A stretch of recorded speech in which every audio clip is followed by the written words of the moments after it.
Hello. Today I'm going to talk about a question someone has asked me. His question is, what makes a good quant? It's a very good question. Well, this reminds me a quote I learned quite some time back. This quote was made by John Maynard Keynes, very famous economist, one of the greatest economists we know. So he made a quote that if you want to become a good economist, you have to be a good historian. You have to have good knowledge of political science. You should be really good in mathematics. So you need to be good in many things in order to become a good economist. I also think you also need to be good in many things in order to be a good quant. It's a very interdisciplinary area. So in order to become a good quant, you need to be a reasonably good, coder, a reasonably good mathematician, but you also should have good knowledge of finance and economics, right? So in order to become really good quant, you need to have quite a number of hard skills, like I mentioned: mathematical skills, coding skills, knowledge of finance and economics. When you talk about mathematical skills, you need to have good amount of knowledge in pure maths, but also knowledge of machine learning, knowledge of financial econometrics, operation research, statistics, and so on. But beyond that, you also need to have soft skills as well. So such as you should be able to speak reasonably well, write reasonably well. In many quant jobs, you have to write long reports, and these reports have to be really good. I mean, the quality of report writing in finance is much better compared to what I have seen in software development. So people coming from software engineering, they would probably relate to it. They do not like writing documents. But then as a software developer, you are not expected to write high quality documents. Whereas in the field of quant finance, especially in some areas of quant finance, you are expected to write high quality documents. And these documents go to regulators, supervisors, sometimes even governments. And many of these documents will be read by senior management, people at the CXO level. So your report writing skills has to be good. You should be able to communicate things to non-technical people, because you will be working alongside the front office people who are not technical people. And in order to explain things to them, in order to communicate with them, you should be able to communicate technical topics in a very non-technical manner. So soft skills are extremely important. People skills are very important, because I think most quant projects are team projects, as in you will be working in a team. It's very unlikely that you will be developing a model end to end. Where in some firms, yes, for example, the small trading firms or asset management firms, you will be doing things end to end yourself. But in many large corporations, such as large asset management firms or banks, insurance firms, you will be working in a team. So you have to be a good team player.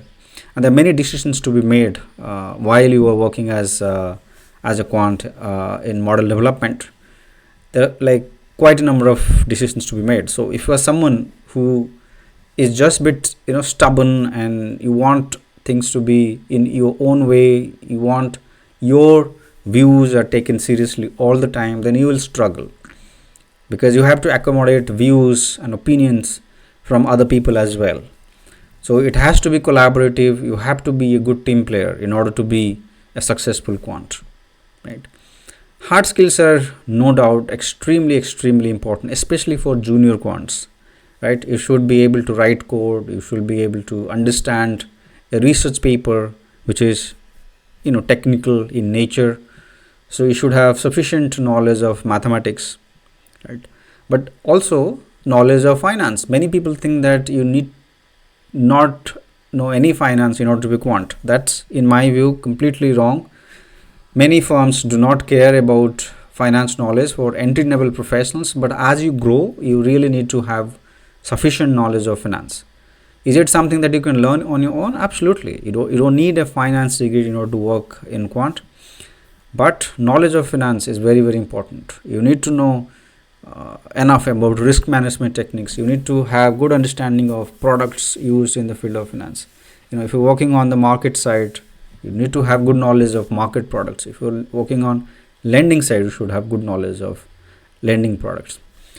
But regardless where you work, you also have to have good knowledge of finance or economics in general. That means you are not someone who is a complete novice.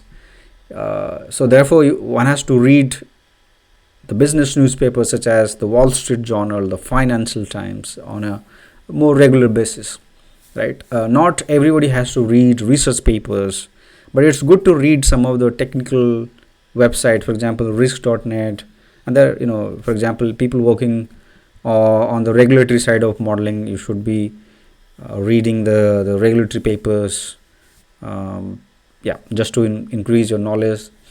But people who work on trading and asset management side, they have to read a lot about the publications, the working papers from different firms. So there are also papers from firms which do not exist. For example, there are some good working papers from Lehman Brothers, which went bankrupt 15-17 years back, but they do have produced some really good material out there, and I think if you do a bit of Google search, you can find. So doing a bit of reading is very important. So that's one other skill, right? You should be a continuous learner, very curious to know more and more.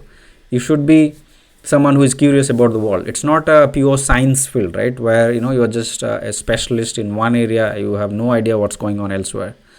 This is a field where you have to be interested in the real world. You have to be interested in the financial markets.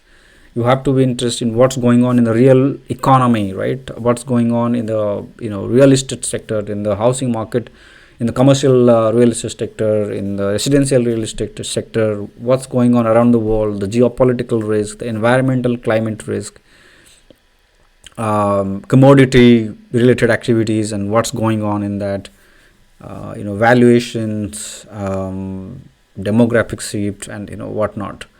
I remember some time back there used to be dedicated requirements for assessing impact because of COVID, right? Nobody knew, but you have to quickly come up with something, right, based on the prevailing environments. So you have to be naturally a curious person. It's a field which is very intellectually challenging, but also very interesting. It's not something which is similar to, let's say, working in a steel factory.